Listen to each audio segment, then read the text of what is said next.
Deep in the heart of Newtown, Connecticut, lies a place where whispers linger and shadows seem to move on their own. Fairfield Hills.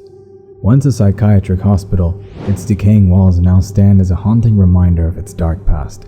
Thousands of patients pass through its doors, many never to leave. Today, Fairfield Hills is known not only for its tragic history, but for the unexplained forces that still seem to stir within its abandoned corridors. Visitors and paranormal investigators alike have reported chilling encounters, footsteps echoing through empty halls, voices that drift through the cold night air, and glimpses of figures that vanish as quickly as they appear.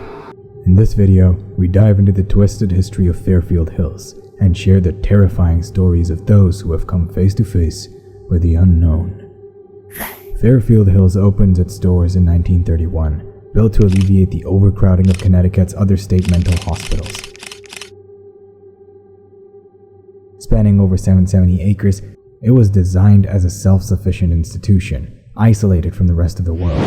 This sprawling campus was not just a hospital, it was a small town where the patients lived their lives, and some met their untimely ends.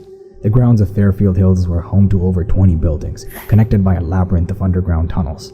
Dark, winding passages that were once used to transport patients away from prying eyes. Each building had its purpose, and each held its own secrets.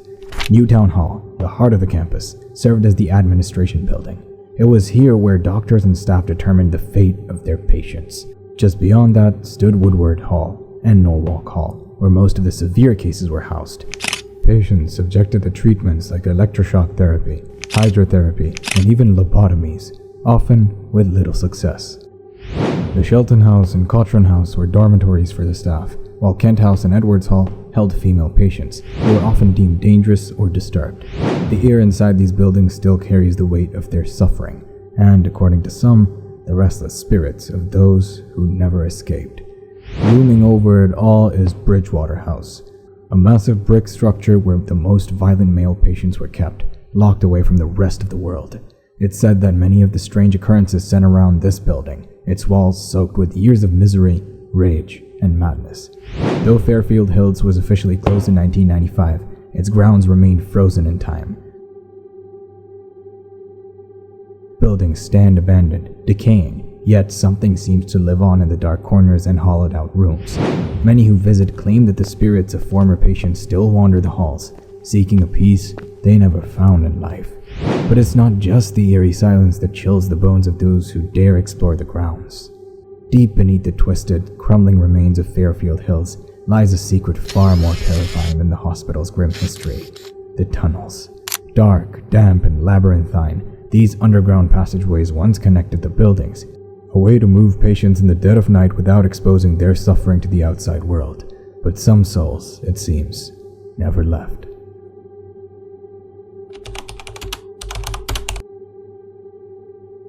The story goes back to the late 1940s.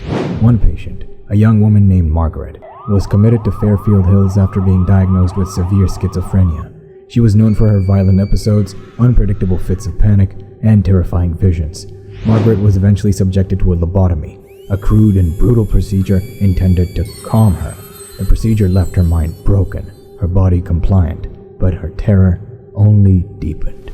It's said that one stormy night, while the hospital staff slept, Margaret managed to slip away from her room in Norwalk Hall and into the tunnels. No one knows how long she wandered in the darkness beneath the hospital, her mind unraveling further with every step. She must have thought she was escaping, but in reality, she was descending into something much worse. Alone in the cold, pitch-black tunnels, Margaret's panic spiraled out of control. The suffocating walls, the faint drip of water, the eerie silence closing in around her. Her fragile heart couldn't take it. By the time the first rays of morning light broke over Fairfield Hills, Margaret was found deep in the tunnels, her body twisted and lifeless, her face frozen in an expression of unspeakable terror. The official cause of death was a heart attack, but many believe that something far darker claimed her that night, and that's where her story should have ended. But it didn't. For years after the hospital closed, rumors spread of strange occurrences in those same tunnels.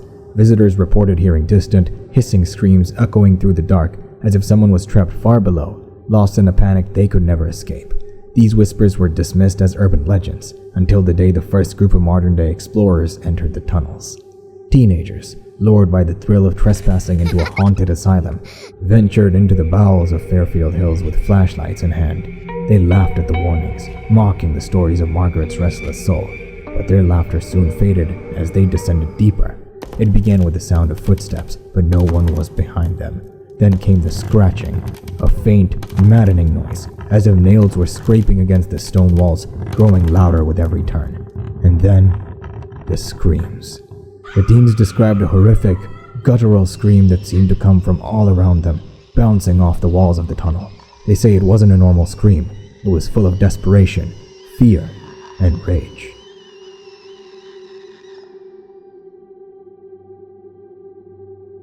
Some claim they saw her, a shadowy figure in a hospital gown, her face twisted in agony, staring at them from the front end of the tunnel before vanishing into the darkness. Panic took over, and the group fled, but not before one of them was knocked to the ground by something unseen. When they emerged from the tunnels, pale and shaking, one of the girls was left with deep scratches on her arm, scratches they swear weren't there when they went in.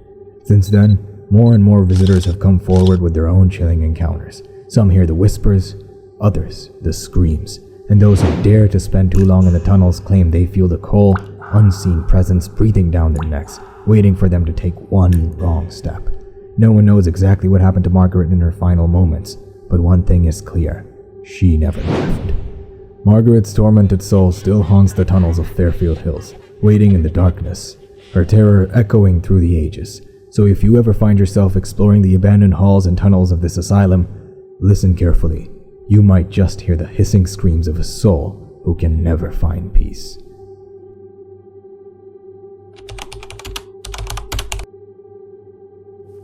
Among the many tortured souls who walk the hills of Fairfield Hills, few are as notorious or as feared as Eugene. Eugene was committed to Fairfield Hills in the late 1950s after a harrowing trial that ended with him found criminally insane. His crime?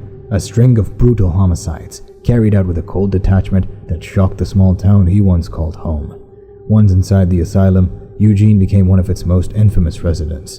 Diagnosed with homicidal insanity, he spent years confined to the upper floors of Bridgewater House, the building reserved for the most dangerous patients.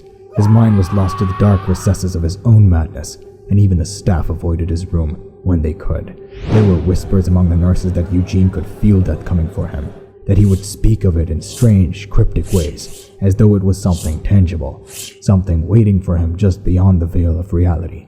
And it seems he may have been right. On a frigid November night, Eugene's paranoia reached its peak. For weeks he had complained of seeing shadowy figures watching him, figures no one else could see. Whether it was his mental illness or something far more sinister, no one will ever know. But on that night, Eugene made his decision. While the rest of the hospital slept, Eugene fashioned a makeshift noose from the bedsheets in his room and hung himself from the ceiling, his body swaying gently in the cold, dead air of the second floor. By the time the morning staff arrived, it was too late. They found Eugene hanging lifeless, his eyes wide open, staring into the void. His expression was one of eerie calm, as though, in his final moments, he had made peace with whatever had been haunting him. But Eugene's story didn't end there. Since his death, strange reports have surfaced, growing in number over the years. Every Friday night, just as the clock strikes 3 in the morning, people walking near Bridgewater House claim to see something. From the street below, they describe the silhouette of a man, a dark, shadowy figure. At first, people tried to dismiss these sightings as nothing more than tricks of the light or wild imaginations, but the reports were too consistent, too detailed to ignore. The figure always appears at the same time, always on the same night, Friday at 3 a.m., when the veil between the living and the dead is said to be at its thinnest. Some who have dared to venture closer to the building at this hour claim they've seen more than just a shadow. A few describe seeing the faint outline of Eugene's face, his features twisted in the eerie calm that he wore on the night of his death. Others say they've heard strange creaking noises from the inside, as if the old noose is still there, stretching under the weight of something or someone. But perhaps the most unsettling reports came from those who walk past the building late at night, only to glance up at the second-floor window and see a pair of cold, dead eyes staring back at them from the darkness. Eyes that seem to follow their every move. Eyes that burn with the same madness that consumed Eugene all those years ago.